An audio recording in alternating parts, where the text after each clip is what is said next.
Phase 10 Masters Classic, How to Play. The rules are the same as regular Phase 10, except for these changes. For a refresher of those rules, check out this video.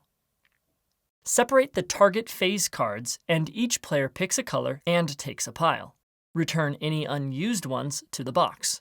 Phases are not completed in order. Instead, at the beginning of each round, after the deal, each player takes their target phase cards and secretly picks the phase they are going to attempt. Then, everyone reveals their choices at the same time. You are only allowed to make one phase per round, and it must match your chosen target phase card. You may pick the target phases in any order. When you make your phase, your target phase card remains face up and is put to the side in your completed phase pile. If you don't make your phase, then the target phase card is returned to its pile to be selected from at a later time. At the end of your turn, instead of discarding a card, you may save a card. State that you are doing so, then place it face down in front of you. You may only save one card per round.